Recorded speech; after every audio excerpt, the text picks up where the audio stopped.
¿Cuál es un misterio o suceso inexplicable de tu vida personal que aún hoy día te sigue confundiendo? Mi mamá y yo íbamos manejando por una calle conocida que solemos tomar. En la señal de alto, mi madre giró cuando ambos nos estremecimos fuerte. Ella conduciendo me miró y los dos preguntamos si acabábamos de sentir algo pasar a través de nosotros. No había coches alrededor, nada en la vista de la calle. Hasta el día de hoy todavía me da escalofríos. En varias ocasiones, durante al menos 15 años, he tenido gente diciéndome que hablaba español fluido mientras dormía. Tomé algunas clases esporádicas en la escuela, pero nunca he sido fluido. Apenas tengo nivel conversacional estando despierto. También una vez la policía tocó a mi puerta. Mi viejo había llamado para que hicieran una revisión de bienestar porque una chica que sonaba como yo había dejado un mensaje en su contestador rogando por la ayuda de su papá, y él no podía comunicarse con nuestra línea en esos tiempos de teléfono fijo. Yo solo era una tonta de secundaria, quedándome al teléfono por horas. Siempre me he preocupado por ella. Hace unos años, estaba visitando a mi abuela en el asilo. También había otro viejo en el asilo, que era nuestro pariente lejano. Lo vi en el pasillo y le dije hola. Después pregunté por él, y resultó que había muerto meses antes. Simplemente dejó de comer, dijeron, y murió. Probablemente solo vi a otro viejo, pero quizás él no había pasado al otro lado. Iba manejando a casa un día por una carretera rural de 2 carriles. De repente, una bola de fuego explota en el aire de la nada. Era grande, del tamaño de una casa de 2 pisos. Solo un destello de fuego en una esfera, y luego desapareció sin humo unos segundos después. Había otros 4 coches lo suficientemente cerca como para haberlo visto. Todos nos orlamos. Algunos salieron de sus coches. Decidí que era mejor no quedarme y me fui.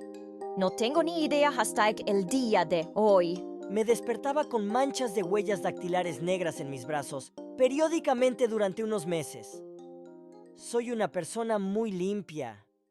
Mis sábanas estaban limpias, a menudo recién lavadas, porque estaba muy confundido. Mi ropa estaba limpia. Se quitaban en la ducha. Ni idea. Estaba de vacaciones a 14 horas de casa y me encontré con un compañero de trabajo en una gasolinera en medio de la nada. ¿Me estaba siguiendo? ¿Por qué renunció justo cuando volví de vacaciones? Cuando era un soltero viviendo solo, la ventana de mi cuarto se rompió y me despertó alrededor de las 3:00 am una noche. Nunca supe qué pasó, pero al día siguiente encontré un cuchillo de cocina en el suelo afuera de la ventana. No era mi cuchillo. Solo lo reporté a la administración del complejo y ellos se encargaron. Era un departamento en un piso alto y no había repisa ni nada junto a la ventana rota donde alguien podría haberse parado.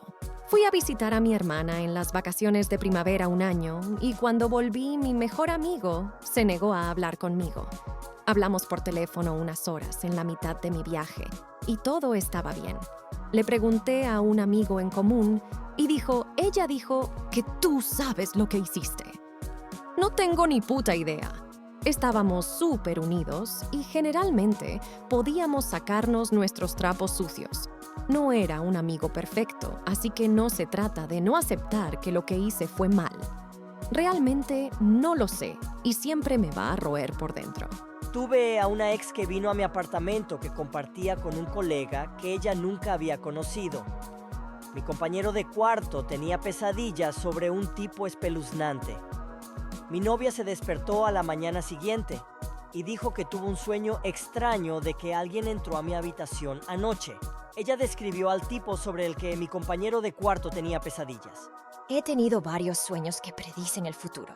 Siempre cosas muy mundanas, pero raras y extremadamente como cuadro por cuadro. Como cuadro por cuadro, pero de mi esposo llevándonos a Red Lobster por primera vez. Absolutamente ni idea de por qué. Pero bueno, supongo.